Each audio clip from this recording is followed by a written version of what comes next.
জানতে ইচ্ছে করে যে রাজ্যের মুখ্যমন্ত্রী মমতা বন্দ্যোপাধ্যায় যেরকম লক্ষ্মী ভাণ্ডার রেখেছেন, যেরকম কন্যাশ্রী, যুবশ্রী রেখেছেন, ঠিক সেরকম ভাবেই কোনো মন্ত্রীশ্রী প্রকল্প চালু আছে কিনা। মন্ত্রীর স্ত্রী প্রকল্প মানে মন্ত্রীদের শ্রীবৃদ্ধির জন্য। মন্ত্রীরা লেখাপড়া শিখবেন, মন্ত্রীরা ভালো ভাষায় কথা বলবেন, মন্ত্রীরা বাংলা বানান সম্পর্কে ওয়াকিবহাল হবেন, মন্ত্রীরা রবীন্দ্রনাথের কবিতা ঠিকঠাক কোট করতে পারবেন, মন্ত্রীরা নির্ভুল উচ্চারণ করতে পারবেন। এরকম কোনো প্রকল্প আছে মাননীয়া? মন্ত্রী স্ত্রী প্রকল্প যদি থেকে থাকে তাহলে সেই প্রকল্পের আওতায় অবিলম্বে আপনি নিয়ে আসুন অরূপ বিশ্বাস মহাশয়কে।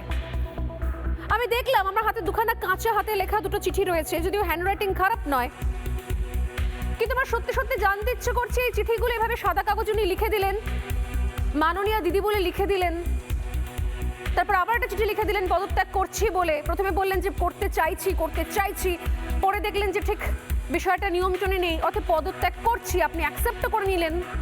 তাহলে কি কোথাও অ্যাকসেপ্ট করে নিলেন যে আপনার মন্ত্রিসভার সত্যি সত্যি একটুখানি বাংলা সম্পর্কে নলেজটা বেশি দরকার, একটু বাংলায় জ্ঞানটা কম রয়েছে? নাহলে আপনাকেও বলতে হবে, জানেন দাদা আমার মন্ত্রীর বাংলাটা ঠিক আসে না। আমার হাতে এই মুহূর্তে রয়েছে মাননীয় অরূপ বিশ্বাসের লেখা দুটি চিঠি, তার হাতের লেখা দুটি চিঠি, যে চিঠিগুলো এই মুহূর্তে আমরা তো দেখিয়েছি, ব্রেক করেছি এবং সোশ্যাল মিডিয়াতে দুখানা চিঠি ভাইরাল হয়ে গেছে। গোটা পশ্চিমবঙ্গের মানুষ দেখছেন, পড়ছেন আর ভাবছেন যে রাজ্যের মন্ত্রী এরকম ভাবে সাদা কাগজে চিঠি লিখেছেন, নিশ্চয়ই নিজেই লিখেছেন, কোথাও টাইপিং তো কিছু নেই, নিজের হাতে লেখা।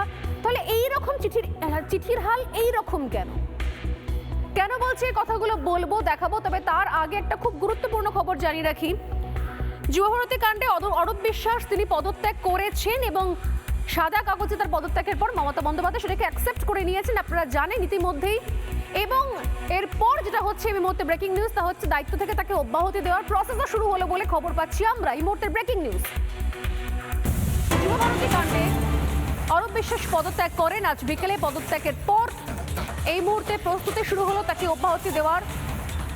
এই মুহূর্তে ক্রীড়া দপ্তর সামলাবেন মাননীয়া নিজেই। মানে যতটুকু আমরা দেখতে পাচ্ছিলাম ছবি ক্রীড়া দপ্তরের, হয়তো ততই বছর এবার পুলিশ প্রশাসনের মতোই ক্রীড়া দপ্তরের ছবিটাও দেখতে পাওয়া যাবে। পদত্যাগ করেছেন অরূপ বিশ্বাস, সাদা কাগজে অব্যাহতি চেয়ে তিনি চিঠি লিখেছেন। সেই চিঠি এই মুহূর্তে আমার হাতে রয়েছে। চিঠিতে অজস্র ভুল বানান রয়েছে, অব্যাহতির আবেদন রয়েছে এবং মাননীয়া সেই আবেদন মেনে নিয়েছেন, তিনি গ্রহণ করেছেন, তিনি অব্যাহতি দিয়েছেন।